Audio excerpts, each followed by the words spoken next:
తులవారికి గనక చూసుకున్నట్లయితే ప్రస్తుతం మీకు మీ యొక్క లగ్నాధిపతి అయినటువంటి శుక్రుడు నీచ పొందుతున్నాడు ఈ యొక్క పక్షంలో ఆగస్టు 2వ తేదీ నుంచి. అదేవిధంగా దశమంలో రవి గురువులు, లాభంలో కేతువు, భాగ్యంలో ఈ కుజుడు వస్తున్నాడు. మరియు అదేవిధంగా పంచమ రాహువు, షష్టమంలో శని భగవానుడు ఉన్నాడు. ఈ యొక్క గ్రహస్థితిని అనుసరించి మీకు ఎలా ఉండబోతుంది, ఏ దేవతారాధన చేయాలి, ఎటువంటి విషయాల పట్ల మీరు జాగ్రత్తగా ఉండాలనేటువంటి అంశాలు చెప్తుంది నేనైనప్పటికీ చెప్పిస్తుంది సాక్షాత్ లలిత అమ్మవారిగా భావిస్తూ ఆ లలితాంబిక అమ్మవారి యొక్క అనుగ్రహం మీకు పరిపూర్ణంగా కలగాలని మనస్ఫూర్తిగా కోరుకుంటూ, ఇక్కడ ఈ లగ్నాధిపతి ఎప్పుడైతే నీచ స్థానంలోకి వెళ్తున్నాడో, 12వ భావంలోకి వెళ్తున్నాడో, ఇది ఇచ్చేటువంటి రిజల్ట్ ఏమిటంటే వ్యసనాలకు ఇది అవ్వడం జరుగుతుంది. వ్యసనాలకు గురవడము ఇటువంటివి ఇస్తూ ఉంటుంది శుక్రుడు 12లో ఉన్నందుకు. కాబట్టి వ్యసనాలు అలవాటు ఉన్న వాళ్ళు చాలా జాగ్రత్తగా ఉండాలి. అందులోనే ఇన్వెస్ట్మెంట్ చేసే విషయం పట్ల కూడా కొంత జాగ్రత్తగా ఉండాలి, గుర్తుపెట్టుకోండి. మరియు ఈ ప్రాపర్టీ సంబంధించిన విషయాల్లో డీల్ చేసేటప్పుడు మనీ డీలింగ్, ప్రాపర్టీ సంబంధంగా మనీ డీలింగ్ చేసే విషయాల పట్ల కూడా కొంత జాగ్రత్తగా ఉండండి. ఉద్యోగ సంబంధించిన విషయంలో అయితే మంచి అభివృద్ధి అయితే ఉంటుంది. కాకపోతే కొన్నిసార్లు ఒక దగ్గర స్ట్రక్ అయిపోయే వెంటనే ఫీలింగ్ కూడా కలుగుతూ ఉంటుంది, అందులో ఎటువంటి సందేహం లేదు. అదేవిధంగా కాస్త ఈ సినిమా ఫీల్డ్లో ఉండేటువంటి వారికి, క్రియేటివ్ ఫీల్డ్స్లో ఉండేటువంటి వారికి, యానిమేషన్ రంగాల్లో ఉండేటువంటి వారికి చాలా బాగుంది, రాజకీయ నాయకుడికి కూడా. మరియు అదేవిధంగా ఇక్కడ గమనించినట్లయితే ఇక్కడ సప్తమాధిపతి భాగ్యంలో ఉంటూ ఎప్పుడైతే ఈ శత్రుక్షేత్రంలోకి వెళ్తున్నాడో, కొంచెం జీవిత భాగస్వామిని కానీ లేదా పార్ట్నర్స్ని కానీ ఎంపిక చేసుకునేటువంటి అంశంలో చాలా చాలా చాలా జాగ్రత్తగా ఉండాలి, గుర్తుపెట్టుకోండి.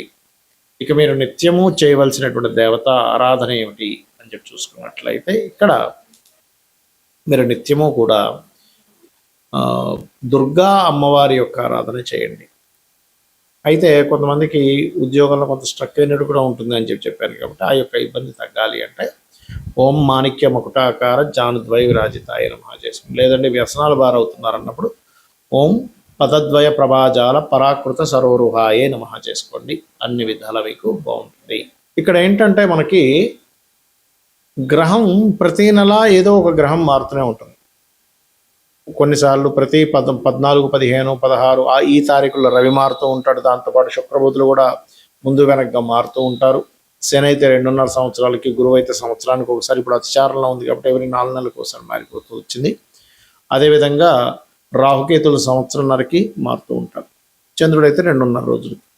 ఇక్కడ నేను మీకు ఒక విషయం చెప్తాను. ఎప్పుడూ కూడా మనకు లైఫ్లో చేంజింగ్స్ అనేవి ఎప్పుడు జరుగుతాయి. అది ఉద్యోగంలో కావచ్చు, మన ఆలోచన విధానంలో కావచ్చు, ఆవేశపూరితంగా చేసే విషయాల్లో కావచ్చు, కొన్ని చేంజింగ్స్ అనేవి ఉంటాయి. అవి ఎప్పుడు జరుగుతాయంటే ఒక గ్రహం మారినప్పుడు జరుగుతూ ఉంటాయి. దీంట్లో ఒక్కొక్క గ్రహం మారినప్పుడు కొన్ని విషయాల పట్ల మీరు కాన్సన్ట్రేషన్ చేయాలి. అదేంటో చెప్తాను ఈరోజు నేను మీకు. శని మారుతున్నాడు అంటే మీరు పర్టికులర్గా వృత్తికారకుడు కాబట్టి మీ లైఫ్లో చాలా major incident, major related issues మారుతాయి, గుర్తుపెట్టుకోండి. అది ముఖ్యంగా వర్క్ రిలేటెడ్ ఉంటుంది. జూపిటర్ ఎప్పుడైనా రాశి మారాడు అంటే అది జీవుల మీద పడుతూ ఉంటుంది. ఎలాంటి జీవుల మీద? విశ్వంలో ఉండేటువంటి మొత్తం జీవుల మీద పడుతూ ఉంటుంది, గుర్తుపెట్టుకోండి. అదేవిధంగా ధర్మం మీద, జీవుల మీద. అందుకే చూడండి, గురువు అతిచారంలో ఇప్పుడు మనకి గోచారంలో కర్కాటక రాశిలో ఉండడం వల్ల, అది కాలసర్ప యోగంలో ఉండడం వల్ల జీవులు అనేక మంది మరణించడం. అంటే ఎట్లాగా కొన్ని అధర్మపరంగా ఎవడో ఏదో పైకి తీసుకెళ్ళి ఒక అమ్మాయి తోసేయడం అనుకోండి, లేకపోతే చంపేయాలనుకోండి, లేకపోతే యుద్ధం సీజ్ ఫైర్ అంటూనే ఒక మళ్ళీ యుద్ధం ప్రారంభించేసి మళ్ళీ చాలామంది లక్షల ప్రజలు నష్టపోవడానికి, కోట్ల ప్రజలు ఇబ్బంది పడడానికి కారణాలు అవుతూ ఉంటాయి. జూపిటర్ ఇండివిజువల్ హౌస్లో మీకు ఒక ఫ్రూట్ఫుల్నెస్ని ఇస్తుంది, లగ్నం నుంచి భావంలో ఏ భావంలో మారింది దాన్ని బట్టి. అంటే ఒక విషయంలో చెప్పాలంటే గురువు కనుక బాగుంటే ఫ్రూట్ఫుల్ ఫలితాలు కూడా ఇస్తాడు అక్కడ. ఇక కుజుడు ఎప్పుడైనా మారాడు అంటే గుర్తుపెట్టుకోండి, అది కమ్యూనికేషన్స్ మీద, భూముల మీద ఎఫెక్ట్ చూపిస్తూ ఉంటుంది. భూములకు సంబంధించిన విషయంలో బాగా పెరగాల, తరగాల ఏమిటనే విషయం చూపిస్తూ ఉంటుంది. అదేవిధంగా ఉదాహరణకి రవి మారాడు అనుకోండి, మీ కీర్తి ప్రతిష్టలు, ప్రమోషన్ వస్తుందా లేదా, లేకపోతే సంతానం కలుగుతారా లేదా, ఇలాంటి విషయాలను అది మూమెంట్ చేస్తూ ఉంటుంది. చంద్రుడైతే ప్రతి 2.5 రోజులు మారుతూ ఉంటాడు, అది పెద్ద విషయం కాదు. అది మనస్తత్వం మీద, మీ లగ్నాన్ని బట్టి ఉంటుంది. ఇక శుక్రుడు, బుధుడు కనుక చూసుకుంటే, శుక్రుడు మీ ధన వ్యవహారాలు లేదా ఇంట్లో ఉండేటువంటి స్త్రీల విషయంలోని, అలాగే మీరు మీ లగ్జరీ రిలేటెడ్ వాహనం కొనుక్కోవడం, గృహం కొనుక్కునే విషయాలకి అది పాజిటివ్గా ఉంటుందా నెగిటివ్గా ఉంటుందా అని అర్థం చేసుకోవాలి. బుధుడు మీ విద్యా సంబంధించిన మీరు తీసుకునే డెసిషన్స్ మీద, అదేవిధంగా మీ ఐడియాలజీ మీద, దీని ప్రభావం చూపిస్తూ ఉంటుంది. రాహుకేతువులు మాత్రం పర్టికులర్గా రాహు మీకు ఒక ఆశ పుడుతుంది కానీ అది ఖచ్చితంగా నెరవేరుతుంది, లేకపోతే ఆశ వల్ల మీరు మోసపోతారా అని చెప్తుంది. కేతువు కొన్నిటిని కట్ చేసుకుంటూ ముందుకు వెళ్ళిపోవాలని, కొన్ని విషయాలకి కొన్ని కట్ అయిపోతుంటాయి మన లైఫ్లో. అంటే కొన్ని బంధాలు కట్ అవ్వచ్చు, కొంత ఆఫీస్ నుంచి ఇంకో ఆఫీస్ మారచ్చు, లేనట్లయితే కొన్ని వ్యసనాలు వదిలేయచ్చు, లేదా కొన్ని వ్యసనాలకి కనెక్ట్ అయిపోవచ్చు, మనిషి చెప్పలేము, అలా ఉంటూ ఉంటుంది. బట్ ఏదైనా సరే డిటాచ్మెంట్ కేతు ఇస్తూ ఉంటాడు.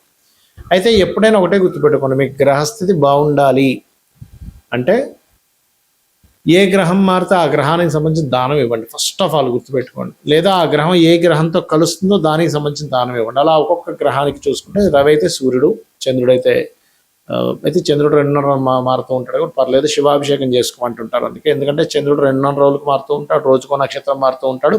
శివాభిషేకం చేసుకోవడం వల్ల చంద్రబలం పెరుగుతుంది. కుజుడైతే కందులు, బుధుడైతే పెసలు, శుక్రుడైతే బొబ్బర్లు, గురువైతే శనగలు, శని అయితే నువ్వులు, రాహు అయితే మినువులు, కేతు అయితే ఉలవలు దానంగా ఇవ్వాలి. గుర్తుపెట్టుకోండి. ఇవి గనక మీరు గ్రహం ఎప్పుడు మారుతుంది అనేటువంటిది మీరు గూగుల్లో సెర్చ్ చేసినా తెలుస్తుంది. సన్ ఈ సంవత్సరం ఈ రాశి నుంచి ఈ రాశి ఎప్పుడు మారుతుందంటే అది డేట్ ఇస్తుంది. చాట్ జీపీటీ కూడా ఇస్తుంది, లేదా మీరు పంచాంగంలో చూసుకున్నా కూడా కనబడతాయి.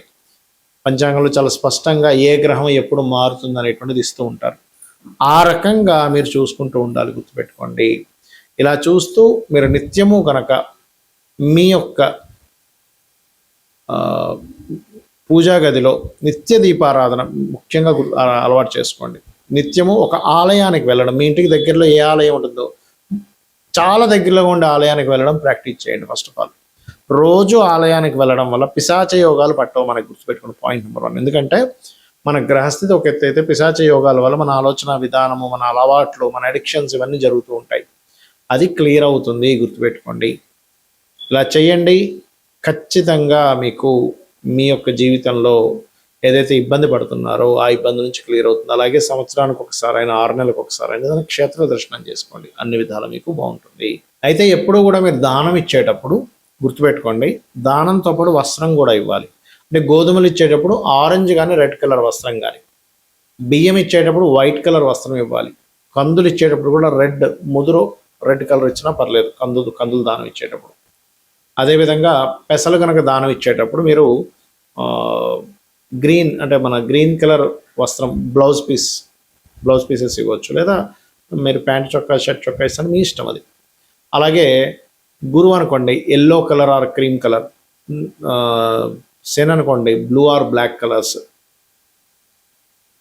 అదేవిధంగా రాహు అయితే సిమెంట్ కలరు, కేతు అయితే మల్టీ కలర్, ఈ కలర్స్ ఇస్తుండాలి. ముఖ్యంగా మీరు శుక్రుడు అయితే వైట్ కలర్, మళ్ళీ again pink are white colours కూడా ఇవ్వచ్చు. అయితే ఇక్కడ ఏంటి, చాలామంది దానం ఇచ్చే విషయంలో కొంత సంశయాలు కొన్ని ఉన్నాయి. ఎలా అంటే ఏమంటే మేము గుళ్ళో మూలను పెట్టేసి వెళ్ళిపోతే మాకు ఆ దానం పనిచేస్తుందా అని అడుగుతారు. మీరు మీ అకౌంట్లో డబ్బు వేయాలనుకోండి, మీ ధనాన్ని తీసుకెళ్లి బ్యాంకులో ఒక మూలను పెట్టేసి వస్తే మీ అకౌంట్లోకి వెళ్తుందా? వెళ్ళదుగా. మీరు అకౌంట్ నెంబర్ చెప్తారు, మీ పేరు చెప్తారు, ఎంత అమౌంట్ చేస్తున్నారు చెప్తారు, ఏ అకౌంట్లోకి వేయాలో చెప్తారు కదా. అలాగే దానం కూడా మీరు ఇచ్చేటప్పుడు ఏ పర్పస్ మీద ఇస్తున్నారు, ఏ అభివృద్ధి అవ్వడం కోసం ఇస్తున్నారు, మీ పేరు గోత్రం చెప్పి ఇవ్వాలి. అలా కాదండి, కొంతమంది ఏమంటారంటే ఏమైనా గోవు పెట్టచ్చా?